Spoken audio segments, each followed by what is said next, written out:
Good evening, good evening, good evening, good evening. And welcome back to the Operation Hill 100 Heart channel where we do what? Focus on healing, humor, and hot motherfucking topics. What's up, you nosy motherfuckers? I'm trying to be a bum ass bitch and keep my word and actually do lit at 6 every Monday and every Friday. I want those to be the guaranteed days. If things happen so traumatic during the week, then I'll try to drop in during the week. Like on Wednesday, I dropped in about the ASAP Rocky verdict. But in any event, I want to try to get this schedule. Um, I want to try to get this schedule down packed so you guys will know when I'm here. Hi, Pookie, my nosy ass neighbor. We got to get into some things, ladies and gentlemen. We have to get into some things.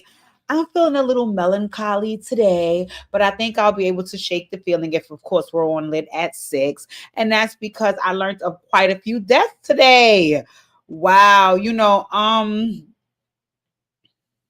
First of all, I learned about some deaths in my old neighborhood and two very, very young boys. I don't know these two young people, but my family do, and seeing them, right, rest in peace and so on and so forth. It just saddens me to see this happen to young people. I don't have the details of what took place, but rest in peace to those two young men, praying for their families. Also, I've heard about two celebrities' moms passing away, right? And that made me sad. I always hate to hear when someone loses their mother. That's always very, very, very, very, very traumatic for me because it's actually one of my biggest fears. So I definitely, my heart always goes out to the folks when that takes place because I don't care what nobody in this world says for you or does for you. Nobody's love can compare to a mother's. I promise you that. So first up on the docket, we have made me cry, the beloved Voletta Wallace. Oh my God. I'm really, really, really, really a huge Biggie fan. And Voletta is my girl. Voletta is my girl. Voletta is an Aquarius. Hey, Tifa girl, with your nosy ass. You guys don't forget to hit the thumbs up on this video. Voletta is my girl. So when I learned about this, it made me very, very sad because I forgot all about Voletta was even aging because she looked so good anytime you see her in pics. But according to TMZ, she was 72 years old. So what it said was, it is with deep sadness that we announce the passing of Miss Voletta Wallace, the beloved mother of the notorious B.I.G. TMZ reports she was in hospice care and the cause of death here is natural causes. Born in Trelawney Parish, Jamaica, Miss Wallace emigrated to the United States where she dedicated herself to nurturing young minds as a preschool teacher in Brooklyn, New York.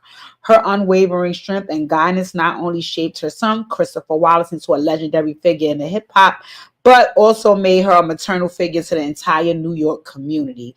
We extend our condolences to the family and our deepest gratitude to Miss Wallace for blessing the hip-hop culture with one of the greatest rappers of all time. I concur. I concur. I concur. I concur. That was my girl. Right. Her birthday actually just passed.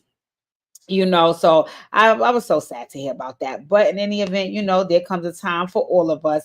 It was something that I saw about Miss Voletta that kind of made me smile. Though they said that when Biggie died, his estate was worth $10 million. They said by the time she passed, she had got it all the way up to $160 million. And and was able to leave that for his children. So that is a beautiful thing.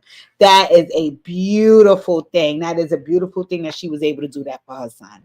Right. So, rest in peace, Miss Voletta. That really, really made me sad to see that took place. But like I said, we all will have to go at some point and some time. Another mom that I saw pass away was Tiger's mom.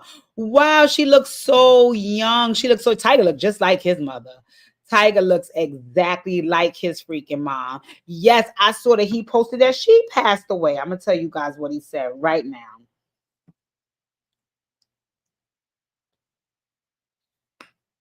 That was terrible. And you know what? I don't want to hear nothing about no celebrities can't keep nothing secret. And you no, because Tiger damn sure kept this a secret. They said this happened in January.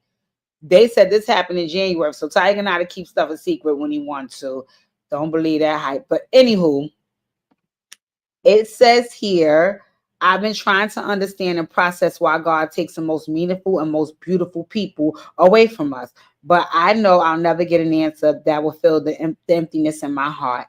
Can't imagine life without you by my side. You were the best and most supportive person in my life. Always made things better when I felt at my lowest and worst. I would trade anything just to be able to be with you again. I love you so much, and I can't wait for the day until we're together again. I'll see you soon, and save me a spot right next to you in paradise. I love you forever, Mom, and I'll do my best to celebrate you at every moment that I have left. I don't want to pronounce her name wrong. I think it's Passionate Nicole Nguyen, and she was born September 11th, 1971, passed away January 18th, 2025. You took one of your best angels back, God. I hope you know that. Wow. Oh, I'm so sorry to hear that. And it's crazy how there is a level of privacy that celebrities can have, because I didn't hear about this at all. I didn't hear about this at all. So I guess he was able to put his mother away privately and do what he needs to do. So God bless him. God bless him. That hurt my heart to see that. Tiger looks very young. I don't know how old he is, but I think he's older and just looks young. Right? I can't say if he's the only child, to be honest. I didn't really have Tiger to think about. I'm not gonna lie. I used to hear things about him on OnlyFans and all that type of stuff, but I never really paid him no attention. So when I heard about this, I was like, wow, it got me paying attention more to like who he is and what he does. And, apparently he's incredibly important to the hip hop community, because he's on a lot of sneak songs that made him a lot of money. And they said he made a lot of money on OnlyFans too. Right. So rest in peace. Rest in peace. That's terrible. So sorry to hear that. Also, they put away our boy this week. I'm a little disappointed because they changed the ceremony to a private ceremony. I didn't like that. I wanted them to let the folks come out and, pay their respects to Irv. But at the same token, I can truly understand why folks is like, listen, we're not doing that because y'all get too turned up at these events. And we're trying to, grieve properly. So if you want to bring your behind here and show up and show out, then you won't be here. So I get the whole, not allowing folks to come and wanting to keep it to themselves and, making it a grand old thing. But it was star-studded. It was star-studded. Let me read to you guys also what they said about Irv Gotti.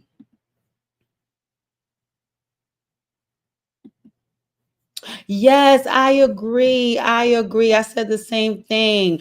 I wish she would have gotten justice for her son as well. And I pray that all of that stuff comes to the light. I really, really do. I hope it comes to the light and she and him can rest in peace soon, because that was terrible. All right, back to Irv Gotti. It said Irv Gotti funeral united by music royalty, Ja, Jay, Ashanti, and more. Irv Gotti's funeral service went down in New York City on Wednesday, and the late music industry friends all supported his final send-off. Sources from inside the funeral service tell TMZ Hip Hop that Irv's service brought out the game's biggest stars alongside his family. His Murder Inc. artists Ja Rule, Ashanti, Lloyd, Charlie Baltimore, and Beta were all present, as were Jay-Z, Fat Joe, Steve Stout, Hype Williams, Benny Boom, Angie Martinez, the Rough Riders, and more. Ja was captured choking up, delivering a passionate eulogy for his lifelong friend. Wow. Hove looked on, and we're told not a dry eye was in the house when more stories began to flood in. The homegoing happened at the Greater Allen AME Cathedral of New York, and we're told following the procession, Irv's friends and fam gave him one last once around through his Queens neighborhood, stopping at the park where he honed his DJ skills as well as his childhood home. The legendary music mogul died on February 5th at the age of 54 after suffering multiple strokes within the past few years. Given his career impacted so many, when Irv's arch nemesis 50 Cent had to pay his respects in his own unique way. We don't care about what 50 did with that. Yes, oh my goodness, oh my goodness, oh my goodness. They said it was star-studded. I did see Tashira, DMX's wife. I saw she went up there and spoke about Irv.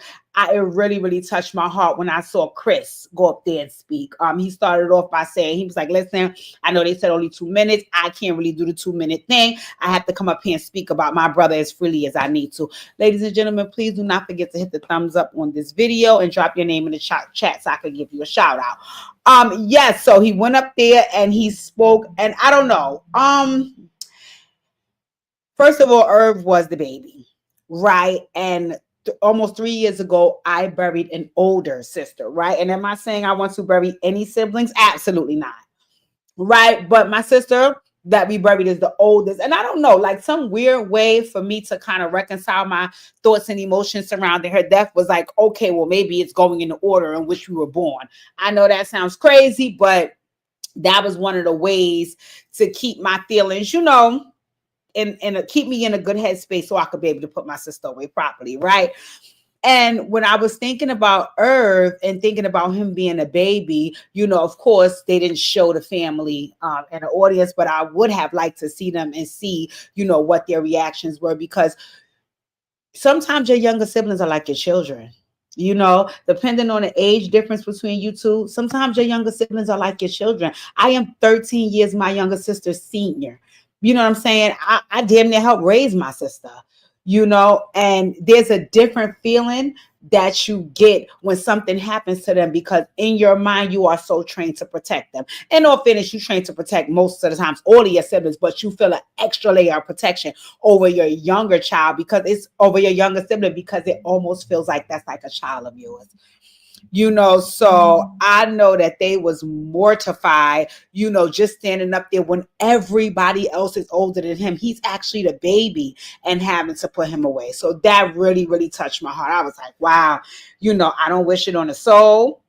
I feel like, and we're going to talk about this on Friday, because Ramadan is coming, Lent is coming, and I want us to have a conversation surrounding health, because I'm going to observe both as always. And, first of all, we're going to get our summer bodies together, holla. But in any event, even before that, just having some conversation about how health plays a very, very, very prevalent part in the African-American community surrounding death. Right. I seen a post the other day. I'm gonna see if I could find it, where it ran down all the celebrities and that passed away within like the last 5 years, and all of the reasons. And most of those reasons contributed to poor health. Strokes, heart attacks, diabetes, heart disease, things that, if you take care of yourself, it can be prevented, but that's easier said than done. I know, I get it. It's just, if I can contribute to doing better. I told you guys, I come from a family of obesity. This cannot continue. This cannot continue. So for me, if I can in any way help the shape, mold, or do anything, I'm going to do so. And starting March 1st, I want to start a whole new regimen, and I want to talk about it with you guys, my nosy ass neighbors. Maybe if you guys want to jump in on it, and we all do something together, and kind of not only get cute for the summer, but more importantly, get better health-wise, because people are dying at a rapid rate, and we are not getting any younger. So rest in peace to all of the folks that I just spoke about. I pray for Tiger. I pray for Biggie's children, because I think, if I'm not mistaken, they're very close with their grandmother.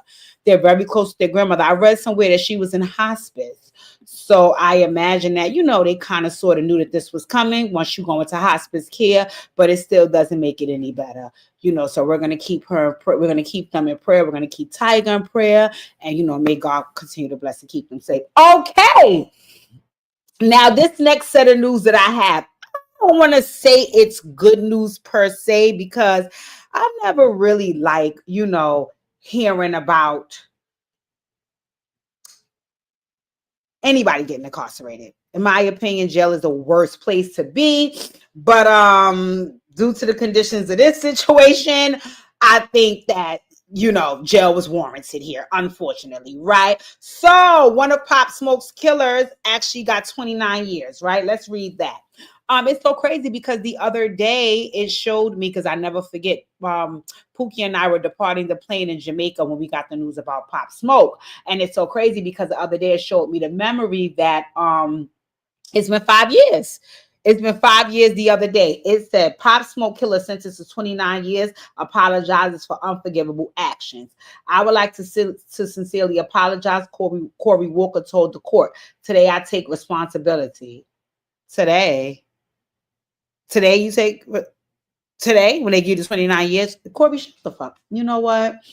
The final defendant convicted in the fatal 2020 shooting of Pop Smoke appeared in the LA courtroom Friday and apologized for his role in the rapper's death before receiving his sentence of 29 years in prison. Corey Walker, 24, had pleaded guilty to voluntary manslaughter and home invasion robbery with gun and gang enhancements at a hearing 2 weeks ago. Seated at the defense table in an orange jail uniform, he said he was deeply remorseful for driving a group of juveniles to the rented Airbnb where the rising rapper born Bashar Jackson was pistol whipped and shot 3 times with a Beretta 9mm semi-automatic pistol in the pre-dawn hours of February 19, 2020. Even though the Jackson family isn't here in court today, I would like to sincerely apologize for my unforgivable actions. Although there's no apology that amounts to the taking of someone's life, Walker said, I would like to take this opportunity to apologize to my family for the pain and embarrassment that they have endured over the last 5 years, as well as an apology to my community. Walker then thanked his defense lawyers, Kellen Davis and Dion Benjamin, for helping me avoid a much more harsh punishment. Under his plea deal, a murder charge was dropped in favor of the manslaughter charge. If Walker had been convicted as initially charged, he was facing a sentence of life without the possibility of parole. Today, I take responsibility for my dreadful partake in these crimes, and as I begin my road to rehabilitation, I assure you that I will steer clear from negative behavior, Walker told the court. Okay, boy. Walker was the only adult charged in the case. 3 of his cohorts convicted in juvenile court were 15, 16, and 17 years old at the time they stormed Jackson's rental home wearing masks. Jackson, 20, was ambushed while taking a shower, according to testimony at a preliminary hearing. The group entered the home in search of cash, a gold chain, and a diamond-studded watch the Dior rapper had flashed on social media, prosecutors said. When Walker accepted his plea deal earlier this month, he admitted he initially surveilled the rental home in his BMW with a 17-year-old accomplice and left to recruit others. Excuse me, y'all. And that's to recruit others. He agreed he returned in a different vehicle with ski masks, gloves, and a police scanner to avoid detection and provided a 9mm firearm to one of the juveniles. He admitted he and the others later sold Jackson's stolen Rolex for just $2,000. Corey Walker was not an innocent participant in any of this. He was the mastermind ringleader in the planning, driving, and provision of weapons to minors, Deputy District Attorney Hillary Williams told Rolling Stone after hearing Friday. He did surveillance on a home earlier that night and exchanged or traded cars so that the vehicle he drove up in was now a 4-door vehicle that could accommodate more individuals that could enter that home and violate the right of Mr. Jackson and his friends. Mr. Walker knew exactly what he was doing. Williams, this is a damn shame. Williams, who prosecuted all 4 defendants, said Jackson's family considered submitting a victim impact statement, but respectfully declined because the prospect of putting their suffering into words was insurmountable. Williams says she hoped the final sentencing will in some way bring some measure of closure to Jackson's family, friends, and fans. But certainly this horrific event is something that they'll have to live with for the rest of their lives, she said. Let me pause this reading for a second, right? Tifa said, I'm still on the part where he keeps on saying today that he takes responsibility. I really struggle with adults. The poor mentoring of adults to children. I'm sorry. I cannot wrap my mind around it. And it really frustrates me because I've always been taught that elders are supposed to lead, right? If you're an elder in any space, you are supposed to lead and guide and to some degree mentor in the right direction a younger person. Right now, whatever you want to do with your peers and motherfuckers that's your age, that's your fucking business, right? But when you are around young people, it's your fucking job. It's your duty to guide, lead, and mentor them in the right direction, right? So now you go and get these fucking kids to help you commit this crime. Why you ain't go get none of your friends? Why you ain't go get your cousins and your brothers that's your age? Why did you go get these kids? Why? It makes no sense. It makes no sense. And in all fairness, if we're being fair, you were a kid yourself, but you were still older than them. You were still older than them. And while, it's not ideal for me to hear that a man is going to rot in prison or has a whole lot of time in prison. Nobody wants to hear that. That's another life loss. But it's like, well, goddamn, when does this stop? And then when people are getting these harsh punishments, they want to cry about them. But what else is going to happen?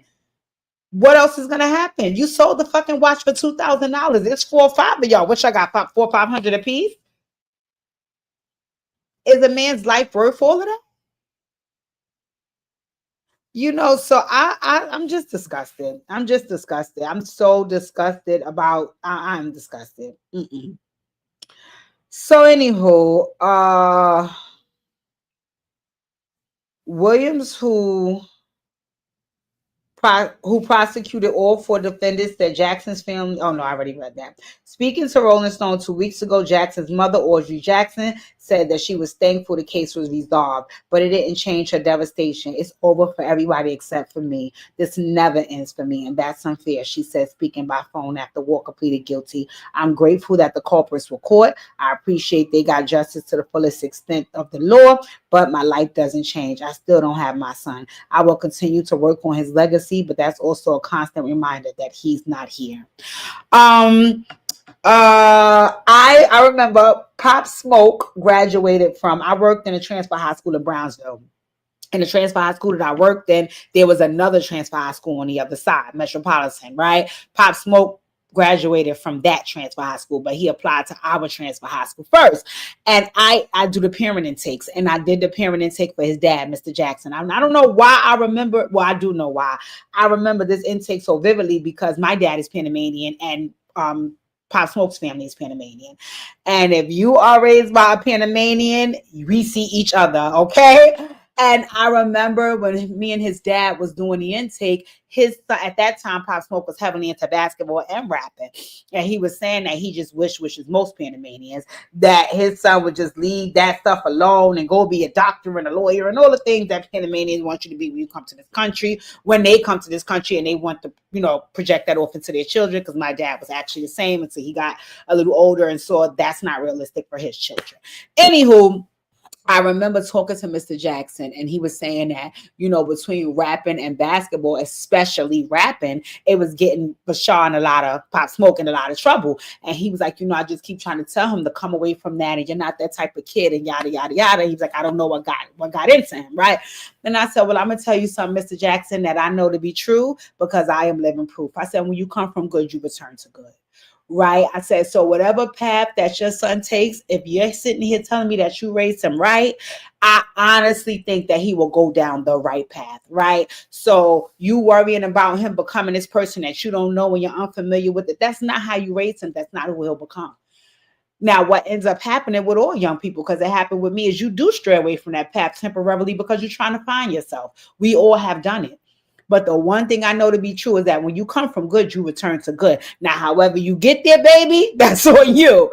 But you return to good. So I told him, I said, don't worry about your son. Continue to pray over him, and God will continue to bless and keep him safe. We didn't accept him in our school because he had beef with some people that was already there. And like I said, he ended up going to the school on the other side and graduating. But, just talking to that dad and hearing how important it was for his son to go down the right path, and then having to hear that he had to bury his son, it does something to you. It does something to you. I hate to hear it. I hate to hear it. I've lost so many young people to this, and I'm truth be told, I'm tired, but I won't go down that tangent. Anywho, the three other defendants, including the 15-year-old shooter, were convicted under much different circumstances. The teen trigger man admitted in May 2023 he shot the celebrity Dior rapper. He was sentenced to 50 years to life in prison. But under California law, the maximum age for juvenile detention is 25 years old. The eldest of the juveniles admitted to voluntary manslaughter and home invasion. Robbery at a hearing in April 2023. The third juvenile, 16 at the time, also settled his case and was sent to post-conviction juvenile housing facility, a source confirmed. In court filings obtained by Rolling Stone, Walker's defense admitted he was aware a weapon was present for the robbery, but he claimed he had instructed the juveniles not to fire. What? What? Never mind.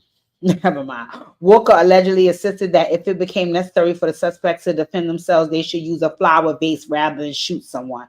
The filing read, it was only after the robbers exited the house and re-entered the vehicle that Walker learned of the shooting. In response, Walker assaulted the shooter.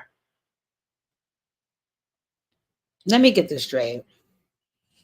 You take the kids to commit a robbery. You give them weapons to commit the robbery.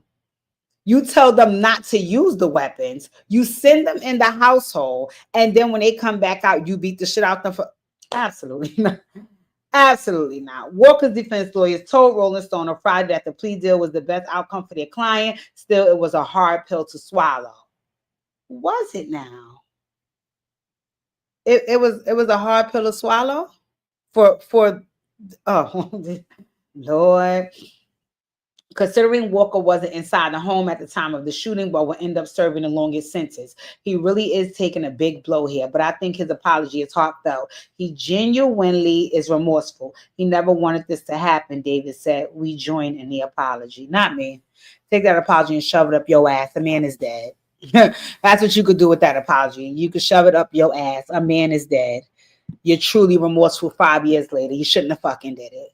You shouldn't have did it. You shouldn't have fucking did it. So nobody wants to hear that bullshit. Take your apology and shove it up your ass bone. Right? But in any event, he got his 29 years, guys. And listen, it is what it is. My whole thing is, we all make mistakes. We all have been young. We all have done foolish things. But sometimes that shit could be to your demise. So you better think long and you better think hard. This was terrible. This was actually terrible. But let's move along because this has been a lot of sad news. Let's move on to Lord.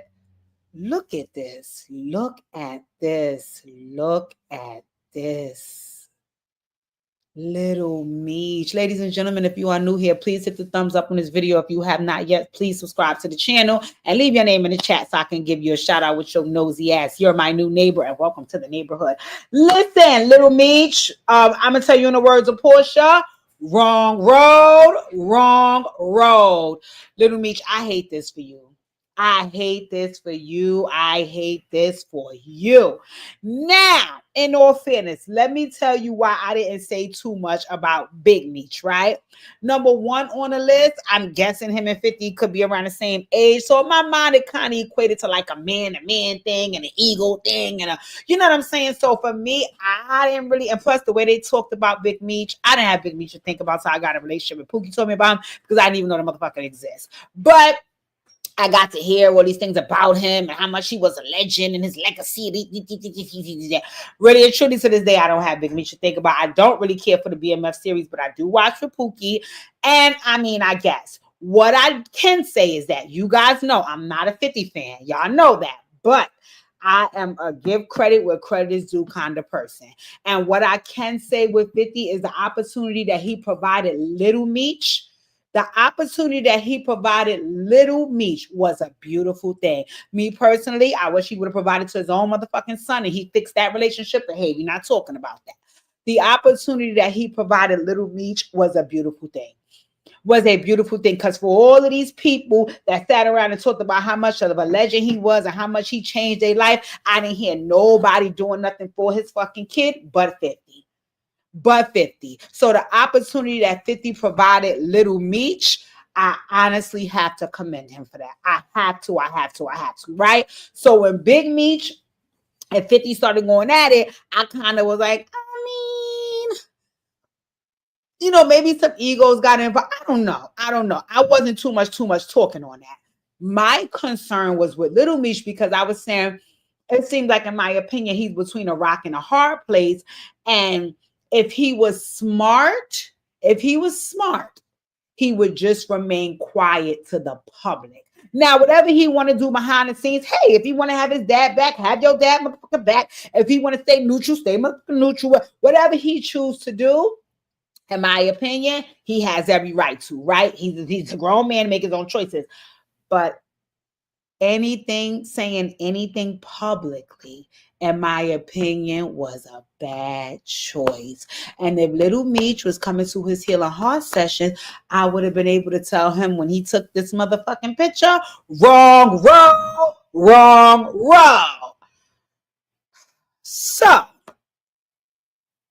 I don't know what's going to be the outcome of this. I don't know what's going to be the outcome of this because, again, before 50 put you in acting school, Lil Meech, and before he gave you a role, where was Rick Ross and where was Floyd Mayweather? So, sweetie, I think you need to understand that you're being used as a pawn in a game. And when these people no longer need you, you're going to become disposable, right? And I don't know if that's going to work in your favor to now go against the person that had your back and supported you when your own father wasn't out here to do so. So when I seen this picture, I said, I don't know how well it's going to go for you, Little Meech. I do not know how well this is going to go for you. And I'm going to be honest and say it. I don't care who like it. Your acting skills is not good enough for you to be running around and being in everything, because I'm looking at you like, absolutely not. I think that, what's the Da Vinci? I think, what's his name? What's the other guy named Pookie? Him, the brother, Tone, what's them people? Whoever is Little Meech, playing Little Meech brother in BMF, he acts very well. You don't act that well, baby. And then I don't like your haircut. And then sometimes they said you be a little frowsy, you smell a little funny. I don't. And then these last couple of days, I don't know if it's because 50 said it or I don't know, but you was looking like you was on pills and potion, allegedly. So I don't know, Little Meech. I don't think this is going to go well. I don't think this is going to go well. In my opinion, whatever you wanted to do, you should have did it behind the scenes. You know, going public is saying to 50, okay, ready, set, go. Because you know him. You know him. You know him. That man is going, he going to tear you up. He going to tear you up. And that's one thing about it, about 50, I can't say, even if he don't have the language and the actions to tear you up, even if you could rank harder than him, you could play with him more, he have the money. He have the money. Thank you, Mongo. Blue. He had the money. Blue.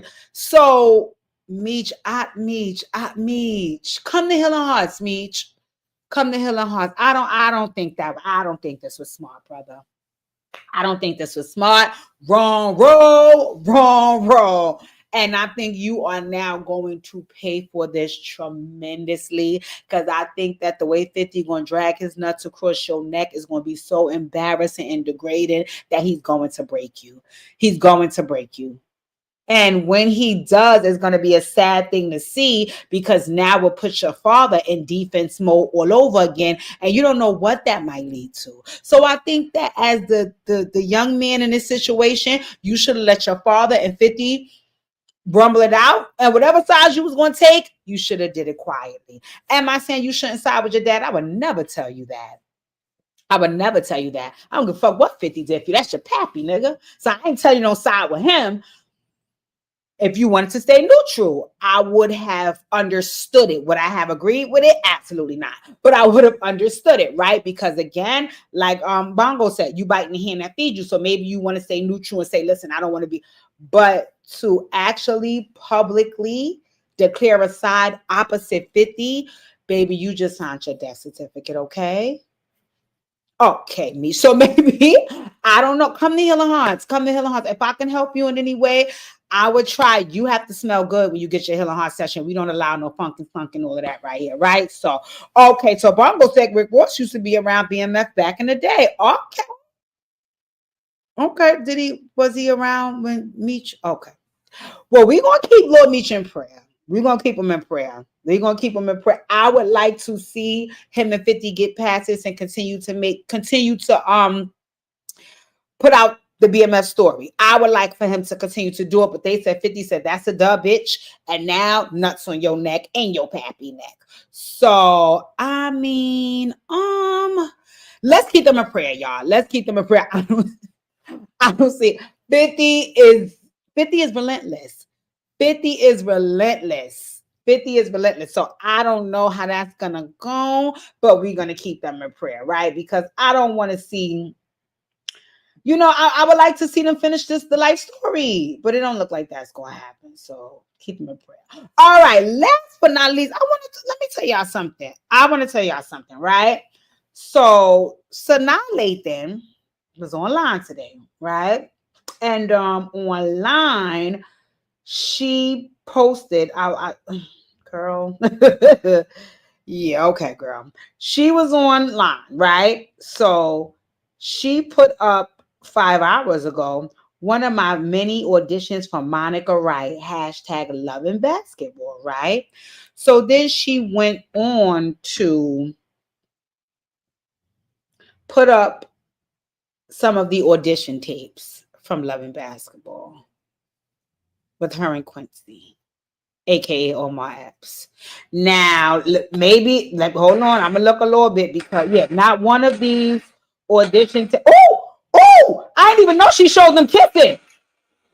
Oh no, no, no. Oh no. Oh no. Oh no. Oh no. Oh no. See, I didn't even see all of that. Okay, game on. All right. So now when Sanaa Lathan did this, let me tell y'all something, right? When I was younger, all of my friends used to tease me, right? Because I am a person who loves love. Like, I love love, love, love, love, love, right? But for many years, I was single. Many years. I was single for many, many years, right? Because for me, I couldn't have the imitation love, right? I didn't want that whole like, oh, I really like him. He really like me. And sometimes he nice and sometimes he give me money. So I'm going to just take this serious. No. Absolutely not. I had to feel it in my bones, in my soul, So for me, even when I dated people, I never got into a serious relationship until I felt it in my soul that this is something I wanted, right? A lot of women that I was around, they were in and out of relationships because for them, they didn't need it to feel in their soul and their bones. They just needed to know, listen, you not to fuck me. I like you. You like me. You look like a little something. You want to claim me. You got $2 over lunch money. Okay, we go together, right? I wasn't judging them, but they was judging me. They was judging me, saying that I lived in some imaginary world where what I wanted, I would never get. They done told the motherfucker lie because I'm going on 9 years strong in my loving and feeling in my soul, bones, and everywhere else to my body relationship. That's for another life, right? So, anywho, unfortunately for a lot of people, because I really don't want to just say as women, but really for me, I only know of women, but I'll just say people for lack of a better word, right? They went through a lot of these relationships in and out, in and out, in and out, in and out, in and out, not realizing that you need something genuine in order for something to last. Let me say that again. You need something genuine in order for it to last, right? And that's with anything. It has to be real because if not, it will crumble.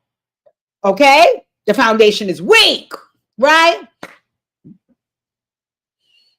What it looks like to me is Sanaa Lathan may have dated. Again, I don't know the lady personally. I'm just telling you from what it looks like on the outside looking in, right? Sanaa Lathan, you have dated, right? And now you're up there in age. You don't have a husband or wife. You don't have any children. And from the looks, the optics, you look single, right? Okay? If I'm wrong, correct me in the comments, but you look single now, right? Now, on the other hand, Omar Epps and Keisha Epps is in love from the optics, okay? They have some beautiful children. Every minute, they're loving each other up on social media, spending quality time, kissing, hugging. They just celebrated 19 years together, February 11th, married, right? Okay. So that's one married couple versus one single woman. Now, Sanaa Lathan today went and put the audition tapes from Love and Basketball up, right? Number one on the list, Sanaa Lathan and Omar Epps used to fuck. Let's start there, okay? They used to fuck. Now, how deep the relationship was, I cannot tell you if they was in love and all that. I know they was once a couple and they used to fuck, right? Now, when I seen her put up the tapes, I automatically got annoyed because I felt like, well, you've been to plenty of movies, bitch. You've been the best man. You've been to plenty of movies. So I'm pretty sure you've auditioned for other movies, right? Do you have any of those fucking audition tapes? Because why you put this one up, right? Now, on top of why did you put this one up? I'm a nosy ass bitch, but see, I got a good ass memory. And from what I remember, Love and Basketball came out Easter 2000. So I went to purposely look to see. I said, okay, maybe you're reacting, Deja. Maybe she put it up because it's the anniversary of Love and Basketball. No, bitch, it's not. It's not. Okay? Okay, right? So I'm looking at this and I said, no, this hoe didn't. Like Tifa said, being messy. No, this hoe didn't. Then on top of that, not only did you put up the audition tapes, You put them up and you put some of the intimate scenes along with it.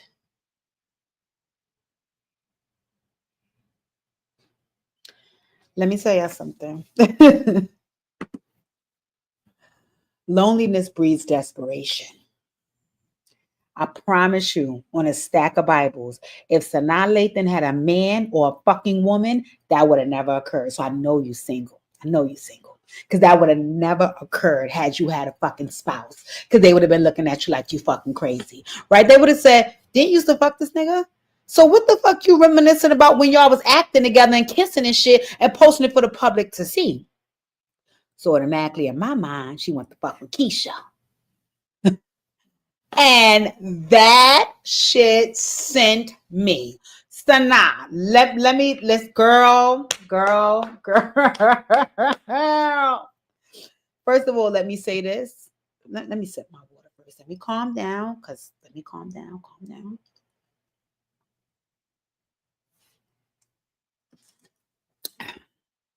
How is you cool?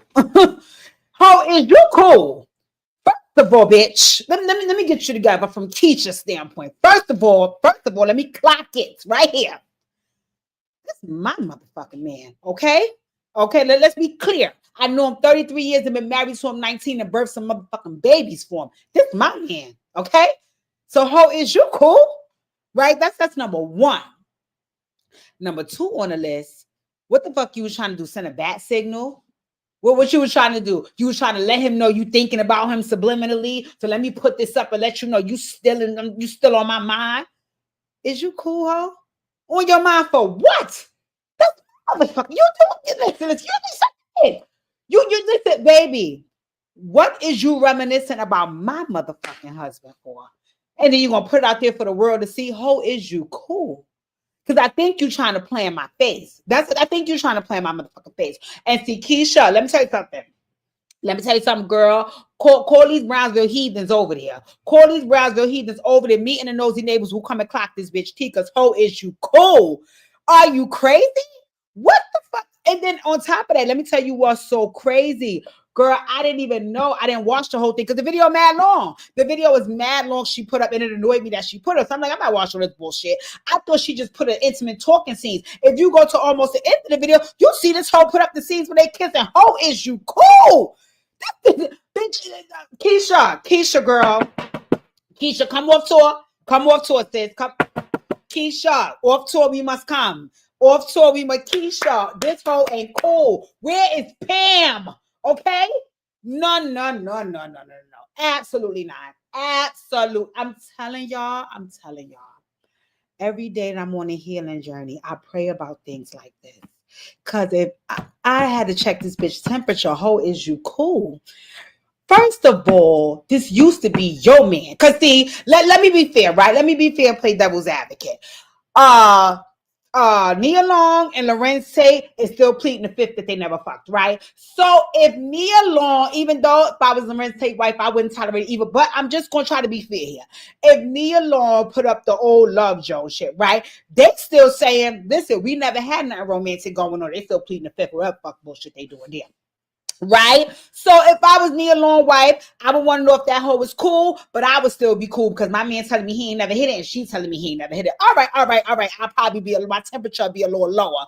I mean, a little higher at that point because, okay, y'all saying ain't nothing happened, right? Sanaa, it's public motherfucking knowledge that you used to suck my man off.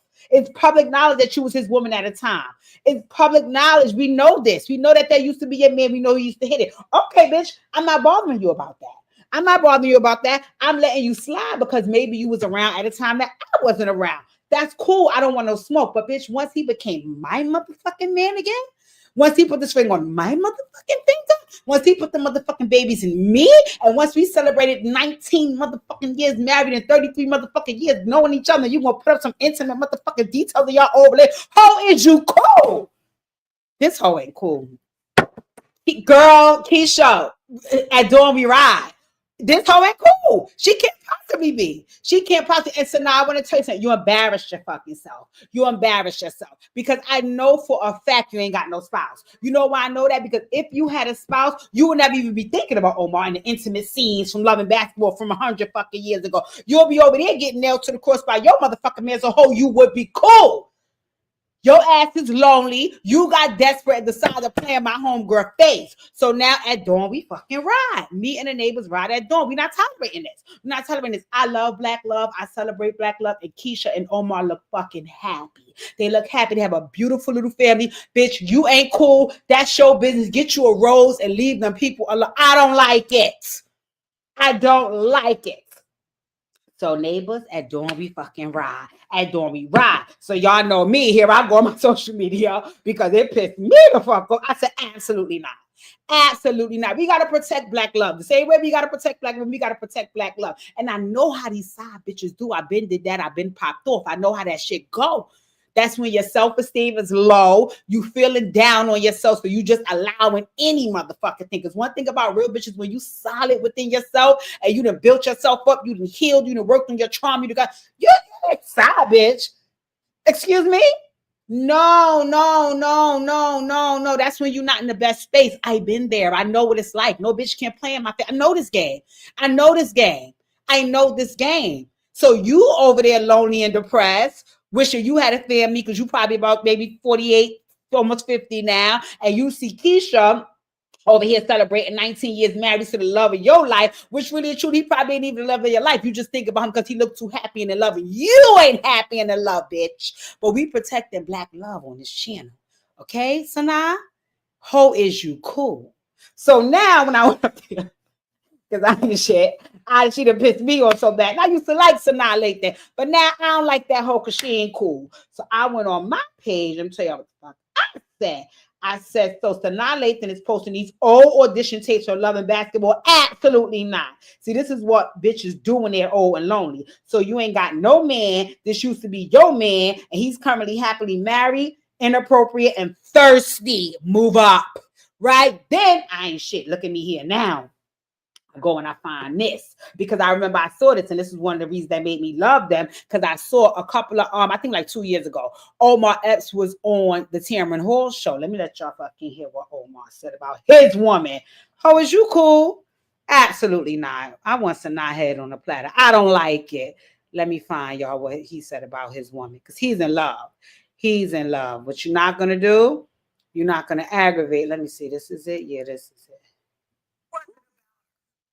Yeah.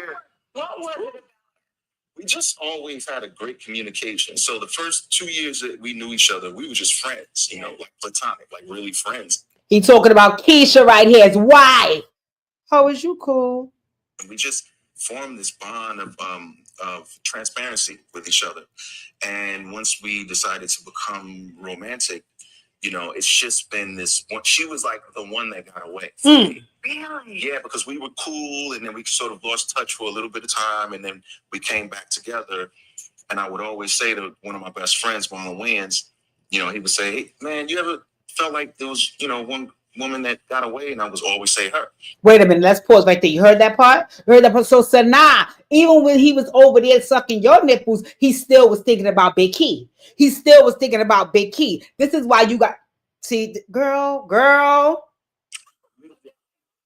Little bit, she was saying the same thing to one of our best friends. And when we reconnected, it's just been magical ever since. And I just am thankful to have someone like her as my partner, as my life partner, as my wife, as the matriarch of our family. It's just such a blessing. Look how niggas speak about you when they love you. Let me tell you something. Let me tell you something. Let me tell you one motherfucking thing about when a nigga love you. Let me tell you something about that, right? That's magical. That's whimsical. And can't nobody get between that. Nobody. I don't give a fuck how much head you give. I don't care how much money you got. I don't care how gorgeous you is. I don't care how big your ass is. I don't care. When a nigga love you with his soul, with his whole soul, like what he just said. He said, I'm just happy to have as my life partner, as my wife, as a matriarch of our family. Look how he talk about his wife. Sanaa, is he talking about you? Absolutely not. He wasn't even talking about you when he was with you. And girl, you gonna go up here and not only are you gonna post these old ass audition tapes with intimate moments, that's a married man. Ho, is you cool? But see, this is what these bitches do. This is what these bitches do. This is what, listen, that's what they do. Start digging up the past and sending you back signals to try to show you, you know, I'm still on my mind. You know, I'm still thinking about you. Baby, he's not thinking about you because he paid that dust and Keisha paid the dust. Sanaa, you was wrong. You was fucking wrong. That's a married man. That is a married man, and you used to date him. You're one of his exes. I don't want to hear that y'all acted side by side bullshit. You used to date him. It's disrespectful. He have children with this woman. Ho, is you cool?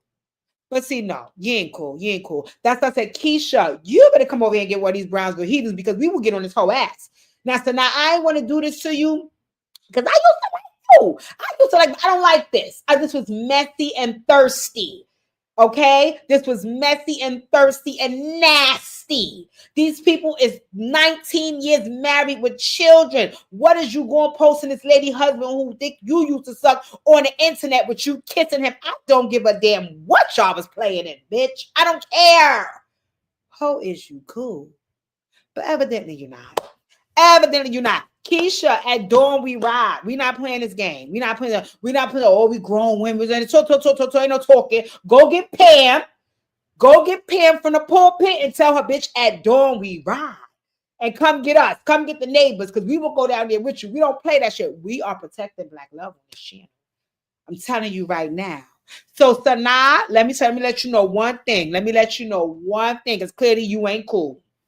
I don't know what you're going to have to do to get cool. I don't know who you're going to have to speak to. I don't know where you have to go. That has nothing to do with me. But you better get cool and you better get cool quick. Because if the neighbors and Pam got to come off the pulpit, the head down there with Keisha for at dawn we ride, bitch, is off with your head. We is protecting Black love over here, not just Black women. Okay, so ladies and gentlemen, please drop down in the comments and let me know what y'all think. Do y'all think this hosts are not cool? Also, please drop a rest in peace to all of the lovely moms that we lost. I'm so sorry to hear that, and keep the families in prayer because we know how hard it is when you are grieving the matriarch of your family. Last but not least, Ashanti showed up at Earth's situation. God is good, so that was good, right? To Pop Smoke's killer, sweetie, you now today on the 5th year, you now realize that what you did was wrong. Yeah, go do your 29 years and, you know, hope you don't drop the soap. What else went on that we had to talk about? Lil Meech, we're going to keep y'all inbox Lil Meech and tell him about Healing Hearts. All right, because he's gonna need it. He's gonna need it because 50 is literally going to drag the dog fuck out of Lil Meech. Remember what I said. He's going to annihilate you. And I don't know what your pop's gonna do. And hopefully it don't land, God forbid, Big Meech back in jail. Who knows? In any event, ladies and gentlemen, thank you for tuning in. Y'all go check that whole Sanaa temperature and see is that whole cool and that dawn we ride. Enjoy your weekend.